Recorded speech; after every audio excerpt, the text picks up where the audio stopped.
Hola, buenas tardes. Bienvenidos a Top GDL. El día de hoy vamos a hablar acerca de inestabilidad patelofemoral. Bueno, anatomía.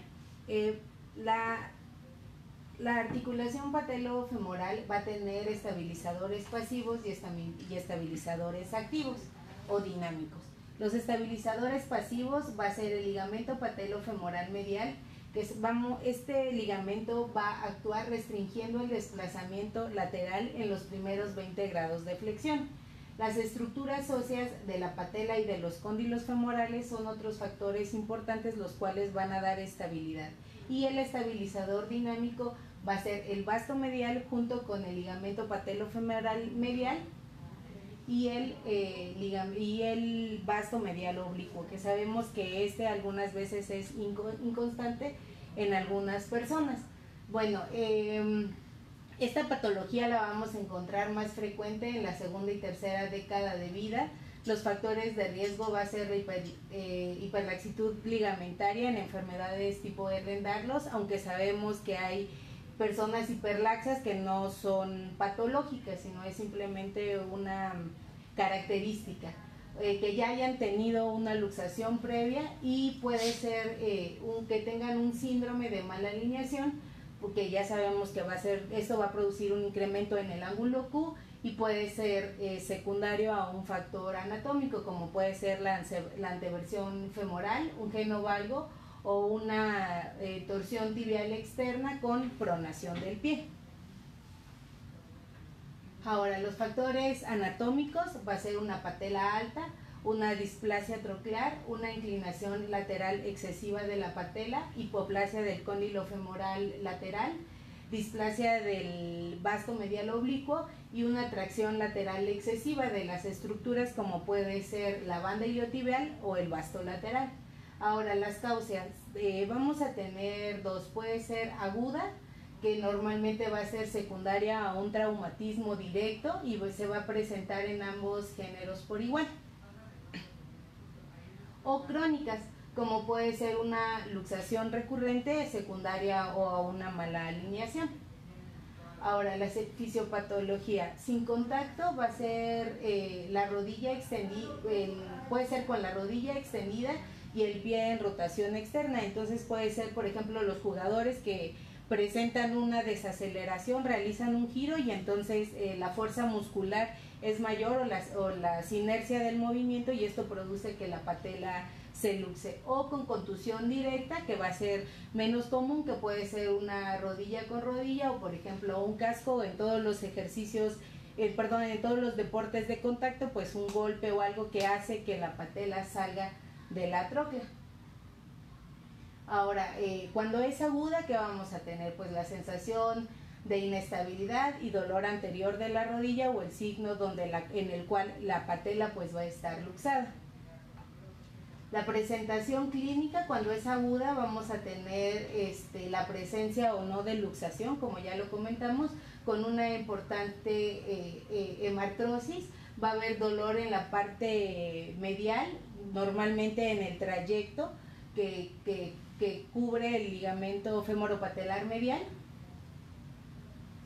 Puede estar incrementada la traslación pasiva de la patela si recortamos la regla de los cuartos, en la cual si la desplazamos más de 2, pues eso ya es anormal. O si, como lo menciona el siguiente renglón, si la separamos, la recorremos hacia el borde lateral del surco troqueal, se considera como si fuera el segundo cuarto y ya es anómala. El signo de aprensión va a estar presente en estos pacientes, y el signo de la J, que es cuando nosotros flexionamos la rodilla, la patela se ve cómo salta y cómo entra para entrar a nivel del surco. Entonces es otro dato clínico el cual nos puede ayudar a pensar en este tipo de patologías. El diagnóstico, pues tenemos hay que pensar en múltiples pasos, porque como lo vimos, podría ser secundaria esta inestabilidad a un proceso traumático o a un proceso crónico. Entonces, dependiendo de este tipo de saber cuál es la causa, vamos a seguir nuestro tratamiento. Un eje mecánico bipodálico es importante, ya dijimos, para saber la alineación de la extremidad, si esta vara, esta valga, si tenemos una anteversión femoral o una torsión tibal. La lateral nos va a ayudar para múltiples, bueno, nos va a ayudar para ver mucho. En primer lugar, para saber cómo está la tróclea. Si existe una displasia troclear, podemos encontrar el doble contorno, la espuela supratroclear o el signo de entrecruzamiento de las líneas. Para saber la altura de la patela existen múltiples diferentes índices. Puede ser, pues para rápido, tenemos una idea rápida, pues la línea de Blumensamp, no sabemos si está alta o baja, pero para ser más específico tenemos el índice de Insel-Albati, que es el primero, donde sabemos que medimos la longitud de la patela y luego la distancia del polo inferior a la tuberosidad anterior, y eso se hace una división, y si se encuentra entre 0.8 y 1.2, pues se considera normal. Bueno, dependiendo si es por arriba o por debajo, pues patela alta o patela baja. Y en el método de Carton-Deschamps, que es muy similar, algunos autores la prefieren porque a veces esta medición puede ser a lo mejor no tan exacta, en cambio en esta, como es una estructura anatómica, nos vamos al borde anterior, entonces permite una medición más exacta y es de 0.6 a 1.3, que sería los milímetros que nos da de más a la tuberosidad anterior. En la vista de Merchant nos puede ayudar para valorar la inclinación pateral, recordando que el ángulo siempre va a estar abierto hacia lateral, el ángulo patelofemoral mayor a 11 grados y el ángulo de congruencia, que siempre debe ser menor a 6 grados. Ahora, tenemos, si con las radiografías, lo importante de estos pacientes es tratar de estudiarlo lo más completo posible para en base a esto poder determinar cuál va a ser el tratamiento que vamos a utilizar.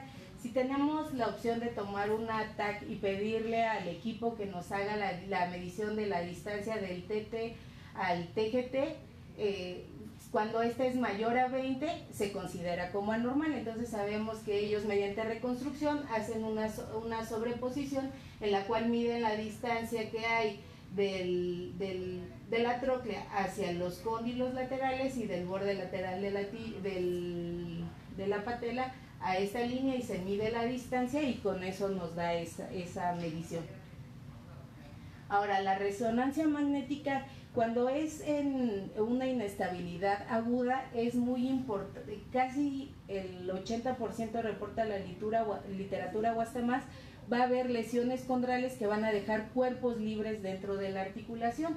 Entonces debemos de ver si existe o no la presencia de esto, el tamaño para saber si son candidatos solamente a resección del cuerpo libre o a fijación in situ, por así decirlo. Lesiones y poder valorar la ruptura del ligamento patelofemoral medial, porque en base a esto va a ser si es quirúrgico o no. Ahora, el tratamiento. Como todas las patologías, se divide en conservador y quirúrgico. ¿Cuándo está indicado un tratamiento conservador? Bueno, va a ser indicado en la primera luxación siempre y cuando, lo que comentamos, no existan lesiones condrales o cuerpos libres. Se supone que va a ser una inmovilización corta, puede ser con una férula tipo calza o con una férula tripanel, y después vamos a empezar a generar el movimiento. Aquí se podría utilizar más bien una férula graduada para primero dejarla en 0 grados y después ir graduando el grado de movilidad y que el paciente pues no tenga doble gasto. Y posteriormente vamos a la rehabilitación va a ir encaminada a ejercicios de fortalecimiento del cuádriceps, de arco corto de cadena cerrada, a los músculos abductores, glúteos y abdominales, para lograr una estabilidad a nivel de la patela. Una rodillera estabilizadora, ya que logramos los rangos de movilidad, y esto es cuando llega el paciente en un proceso agudo, valorar qué tanta ocupación tenemos en la rodilla, porque si está tensión, sí es importante valorar una artrocentesis y aparte si no tuvimos la posibilidad, a lo mejor que no tenemos la resonancia magnética, al realizar la trocentesis, si vemos que en el líquido que extraemos hay sangre y aparte se ven gotitas de grasa como jude, pues podemos ya pensar que existe o una fractura o una lesión condral, lo cual está osteocondral sería, porque ya hay pequeños émbolos de grasa. El tratamiento quirúrgico va a ir encaminado a un desbridamiento artroscópico, a la resección, como mencionamos, de los fragmentos condrales o los cuerpos libres, la fijación ósea o condral, o las técnicas de reparación condral dependiendo el tamaño del defecto.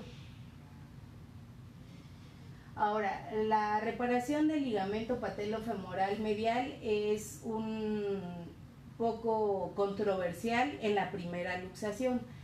Se supone que va a estar indicada cuando se cuenta acompañada con un fragmento óseo y dependiendo de las características del paciente. Si sabemos que es un jugador de alto rendimiento o una persona que requiere de una incorporación rápida a sus actividades, desde el primer episodio está indicado hacer su reconstrucción. Si no, se deja como tratamiento conservador 3 meses de evolución. Si vemos datos clínicos de inestabilidad, entonces es el momento en el cual se decide el tratamiento quirúrgico. Ahora, la reconstrucción del ligamento patelofemoral se puede hacer con autoinjerto, al injerto. Hay que ser cuando la inestabilidad sea recurrente, cuando en nuestro eje no exista una mala alineación o esta sea no significativa, y el gracilis o semitendinoso son los más usados. Para poder hacer la reconstrucción del ligamento patelofemoral necesitamos buscar el punto isométrico femoral o punto de Scottle, en el cual vamos a utilizar, ya existen también guías las cuales marcan este punto, pero si nosotros no tenemos ese aditamento, lo que vamos a buscar va a ser anterior a una línea. Vamos a trazar una línea que va a pasar por el borde posterior, la corteza posterior femoral, va a pasar a la línea de Blumenthal y el cóndilo medial. Entonces debe ser anterior, y ahí es donde nosotros tenemos que hacer la perforación para hacer una reconstrucción anatómica. Ahora, cuando la inestabilidad va a ser secundaria a una mala alineación, entonces ya no está indicada solamente la reconstrucción del ligamento patelofemoral, sino ya tenemos que ir a estructuras los cuales van a dar la alineación, que esta es una antemedialización de la tuberosidad anterior para cambiar el eje, el eje de la carga. Entonces está indicado una osteotomía tipo Fulkerson, aunque existen diferentes técnicas, dentro de las más usadas y cual ya vamos a a mover, y también podemos bajar la altura de la patela. Y bueno, antes se hacía mucho lo que es la liberación del retináculo lateral. Se ha visto que al realizar solamente este procedimiento no es suficiente, y solamente lo vamos a realizar si hay una inclinación lateral. Si se realizó el procedimiento, por ejemplo, la reconstrucción del ligamento femoropatelar medial, y vemos aún así transquirúrgicamente que la inclinación patelar es importante, o se ve una opresión de la parte de la medialización, o se ve mucha presión, entonces lo que se hace se libera para lograr un mejor tracking patelar, pero eso ya es transquirúrgico y artroscópicamente. Y ahora la trocleoplastia, pues ya es el último recurso que nos queda, es cuando vemos que los cóndilos son atróficos o hipoplásticos y es necesario incrementar el grado. Entonces se puede hacer tanto abierto como cerrado, se deja para casos de revisión en cuando ya se realizó la cirugía y a pesar de lo que se hizo la patela sigue luxando o dando datos de inestabilidad. Entonces es como un procedimiento de profundialización. Se puede hacer artroscópica o abierta. La desventaja que esta osteotomía presenta pues es el daño al cartílago que se genera, y que esto sabemos pues es irreversible. Entonces pues ya es como el último arma con la que contamos para poder realizar este procedimiento. No sé si exista alguna pregunta en las redes o aquí en la... Sí, el doctor Esparragosa. Saludos. Saludamos al doctor Esparragosa. ¿Y qué pasa con las rótulas que se luxan y hacen edema óseo y tienes fragmentos de cartílago? ¿Esas qué indicación tienen en la aguda? Ahí, como ya hay fragmentos óseos libres, la literatura refiere que requieren de una reconstrucción inmediata porque hay que retirar el fragmento el cual se encuentra intraarticular o tratar, dependiendo del tamaño, sería la terapéutica que se emplearía, y en base a eso pues ya ese sería, de primer punto sería quirúrgico o de primera intención quirúrgica. Tiene su espacio el Fulkerson. ¿Y qué opinas del Riux Walwright con biotenodesis? Bueno, yo considero que es un procedimiento hasta cierto punto más noble al no realizar la osteotomía, sino solamente basarse en pues la transposición o la medialización del tendón. Entonces pues eso nos da la centralización sin necesidad del riesgo que se corre en una osteotomía, porque en una osteotomía tenemos el riesgo que pues que no consolide y te quede una pseudoartrosis o una falta de consolidación o retardo en la consolidación, y pues eso incrementa el riesgo al paciente. Tomando en cuenta que cada uno tiene su espacio. Claro. Muy bien. ¿Tienes alguna pregunta? Bueno, pues si no hay más preguntas, los esperamos la siguiente semana.